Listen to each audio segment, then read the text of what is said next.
President Trump, calling the policies communist. The Washington Post editorial board called it a gimmick.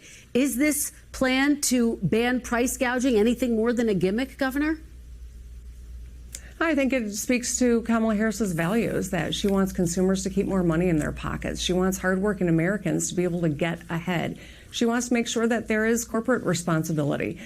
We know we've got to have business growth in this country, small business growth, big business growth for good paying jobs. But we also know that you can't gouge and hurt the American consumer just to pad your bottom line. And I think there's a balance there. And I think that's what this is all about. So you think it's smart policy, Governor? You know, I think that any effort we make to keep more money in Americans' pockets is worth walking the path and having the conversations and figuring out how do we make this economy work for everybody.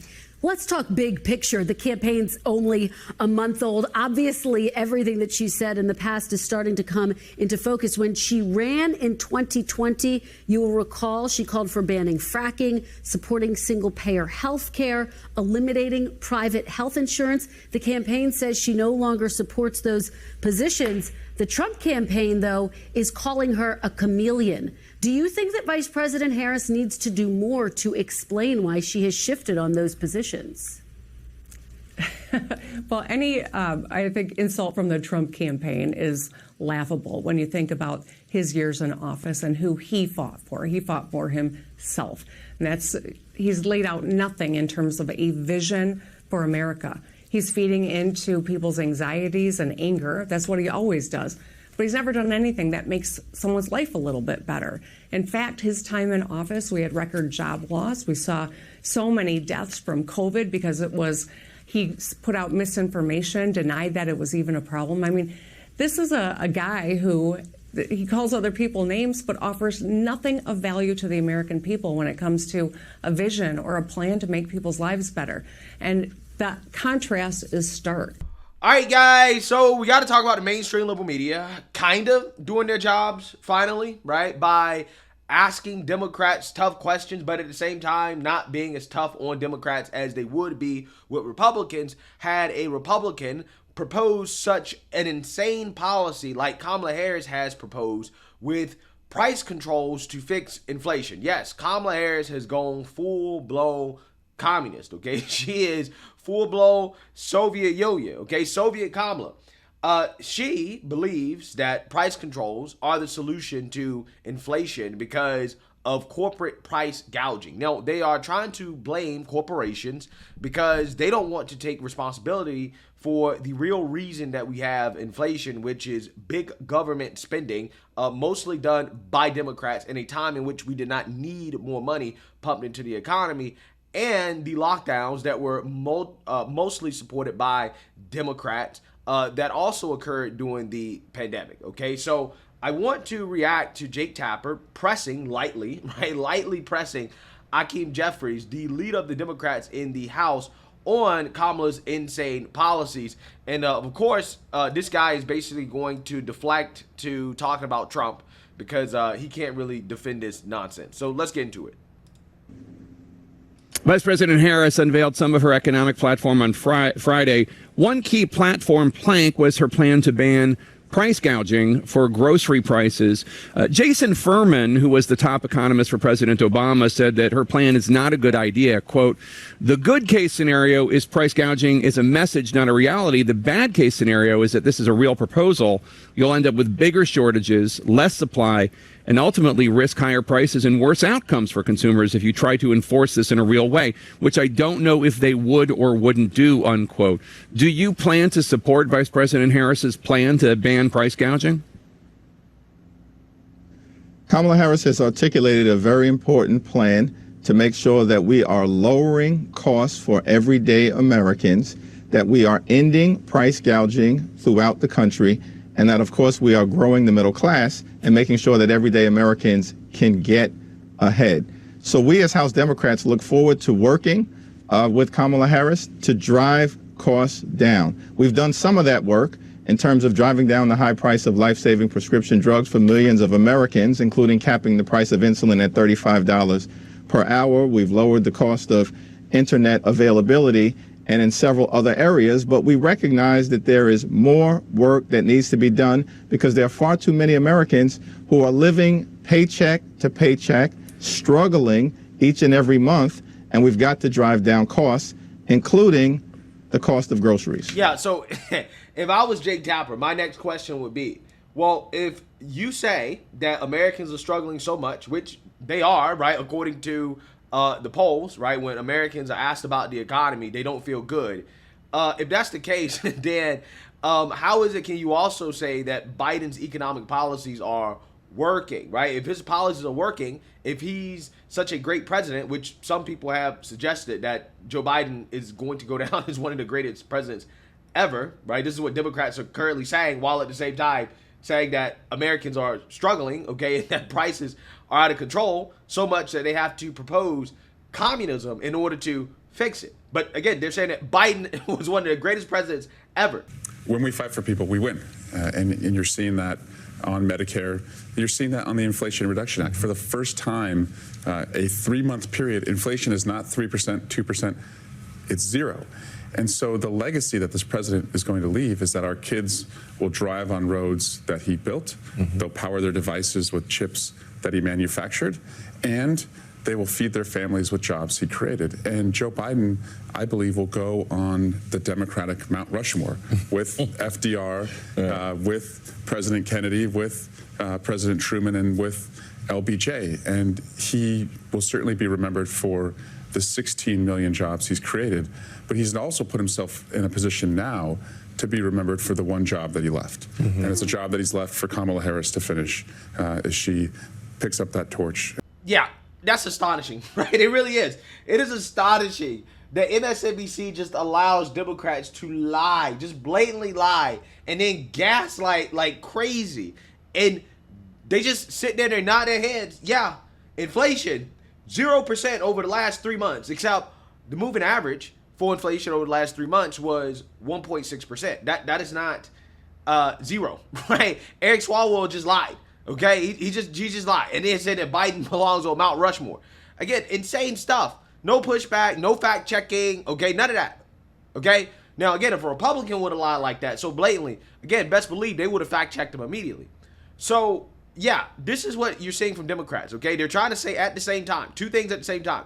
Biden was the greatest president ever, specifically when it comes to the economy. Okay. But at the same time, people are struggling so much, okay? And it's so bad right now for the average person. You can't have it both ways. If Biden is the greatest president ever, then you can't say that people are struggling to get by. If people are struggling to get by and things are so bad, as if, you know, that's what Democrats are saying, they're acknowledging that, hey, you know, the economy is not well, okay? You can't say that and then also say that Biden was the greatest president ever and that his policies worked. You can't have it both ways, right? It doesn't make sense. But this is what they're trying to do, okay? Well, the Washington Post editorial board said blaming big business or corporations was a, quote, gambit. The San Francisco Federal Reserve found little evidence that price gouging was the main culprit behind inflation, floating supply chains and production costs instead. Isn't part of the problem here when it comes to high prices and inflation the fact that you and your colleagues on Capitol Hill, along with both President Trump and President Biden, infused the economy with perhaps too much cash because of the pandemic? The challenge is that President Biden and Vice President Harris inherited 3 different catastrophes from the prior president at the same time. There was a public health catastrophe connected to the COVID-19 pandemic. There was an economic catastrophe that resulted from the shutdown of our economy.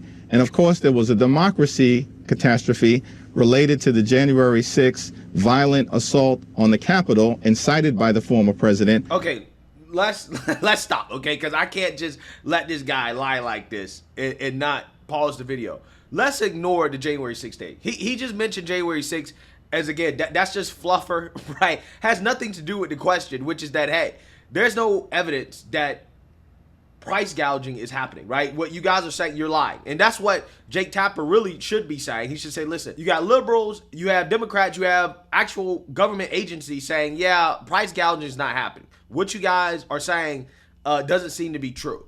Do you have any facts, any evidence, any data to back up this claim that corporate America price gouging is the main cause of inflation. That is what he actually really should be asking, because again, they're continuing to make this claim, but yet they're not presenting any evidence that the claim is true, because they don't have any evidence that the claim is true. They're just saying it, okay, in order to deflect from the fact that, hey, it's actually the Democrats' fault, which is where Jake Tapper is trying to go. But he really should have asked for evidence, right? What is your evidence? And if you don't have evidence, why do you continue to make this claim? AKA, why do you continue to lie to the people? But regardless, what Hakeem Jeffries is saying here, he said, well, Kamala and Biden inherited disasters from Trump, right? Crises from Trump. He says that, well, they inherited the pandemic from Trump, as if Trump caused the pandemic, right? I mean, again, this is just, it's silly nonsense. And he also talked about the shutdowns being a part of why the economy isn't doing well, or why inflation is so high. And it's like, okay, well, Hakeem, wasn't you and your party the main ones pushing for lockdowns, right? The Democrats were the ones that were hell-bent on shutting down the country. The Republicans are the ones that were trying to open the country back up, and you were pointing the finger at them and saying that, no, they're super spreaders, right? They're super spreaders for wanting the country to open back up. So if you're the party that supported the lockdowns more so than Republicans, wouldn't you take some responsibility for why we're experiencing inflation, since you are saying that the lockdowns are part of the reason why this is happening? Yeah, I mean, again, when you really just break it down in terms of what they're saying, it doesn't really make sense, okay? But the problem with our media is that our media does not hold Democrats accountable on their BS in these interviews the same way that they do with Republicans, okay? If a Republican was trying to BS like the way Hakeem Jeffries is doing, Jake Tapper wouldn't stand that. He wouldn't just allow a Republican to just basically blame the prior president for what's happening right now. Again, it's been 3.5 years of Biden. You guys are the ones saying that he's one of the greatest presidents ever. He should go on Mount Rushmore. If that's the case, then why are you blaming the past president, the last president, for the fact that the American people don't feel good about how things are going right now? It doesn't make sense, okay? It doesn't make sense. And again, it's not like Hakeem Jeffries has articulated any policies that would have resulted in a better outcome. If anything, all the things that Democrats supported at the time of the pandemic, it would have made it worse. They would have had more lockdowns had they had control of the White House and Congress. There would have been more lockdowns, and there would have been more money spent. Okay, they would have spent way more money. Evidenced by the fact that Kamala Harris, what did she just propose, guys? $1.7 trillion more in spending. Clearly, they don't think that spending is the problem, okay? Which is why he's not answering the question. The question is, isn't spending the problem? Isn't spending a part of the problem? Now, he's not going to admit that that is, in fact, the case, because, again, Democrats don't have a solution to anything outside of spending more money. What we actually really should be doing right now, and I'm so serious about this, and I don't know why Republicans, like, shy away from good economic policy just because Democrats try to say that, oh, it doesn't work, blah, blah, blah. It's like, no, we actually really do need supply-side economics. Like, straight up, we need to cut spending and cut taxes, right? And we need to roll back on regulations. That's how you actually get the economy back on track, okay? If we did those things, I think that we will be moving in the right direction. But my point is that Democrats don't have a solution for anything outside of more spending, right? Spending more money, okay? More government red tape, etc. And had they been in charge throughout the whole pandemic, like completely, totally in charge, yeah, they would have spent a lot more money, okay? And the problem would have gotten worse. We would have had more lockdowns. So, again, you know, it's just so funny how this dude keeps claiming that, well, we inherited these crises from Trump. And it's like, nah, bro, you can't just continue to blame Trump for the failure of the Biden administration while at the same time trying to claim that Biden's so amazing. It just doesn't work. As part of the effort to halt the peaceful transfer of power. And so in the context of the economic catastrophe, the shutdown of the economy had consequences. And when demand came back, the supply chain needed to, of course, catch up. And so that is a process that has been underway that has triggered an inflationary environment. But it's fair to say that part of the challenge that many everyday Americans have felt is that price gouging is occurring by some bad actors. Okay, but where's your evidence? Where's your evidence? You can make that claim, but where is your evidence? Okay, that is what the media should be asking for. Because again, if this was a Republican making this type of claim, they would say, well, there is no evidence. They would declare multiple times throughout the interview. We've seen them do this. Every time Trump claims the election is rigged, they'll make it very clear. the election was not rigged, right? It's been confirmed by multiple sources, blah, blah, blah. That's what they'll do. But in a situation like this, where Democrats are telling the big lie, this is their big lie, right? Will the media make it clear to the American people that Democrats are lying, that there's no evidence to back up these people's claims? And it's reasonable for us to look into how we can stop it from occurring. Vice President Harris is simply saying we have to make sure that markets are properly functioning. That's the American way. Markets are properly functioning. Well, I'm not sure how markets can properly function when you want to control the market and prices by using government mandates, right? I mean, that is the opposite of free market, okay? So again, this guy is just gaslighting. He's BSing. There's so many pushbacks that Jake Tapper could exploit here. Let's see if he actually does his job as a journalist. We're here in Chicago where Democrats are expecting tens of thousands of... Yeah, he's not going to follow up, push back on Hakeem Jeffries and ask for evidence, right? Give me some evidence to support the idea that price gouging is happening, okay? Because, again, had Trump made a false claim like this, right? If Trump told this big lie, they would make sure after the Democrat finished talking, before they move on to the next subject, that clearly, this person is lying, okay? Clearly, there's no evidence to back up this person's claim. But with Democrats, though, they just let it slide, right? I'm going to let this guy BS. I'll push back a little bit, but I'm just going to let it slide for the most part. And it's like, no, you can't just let this slide.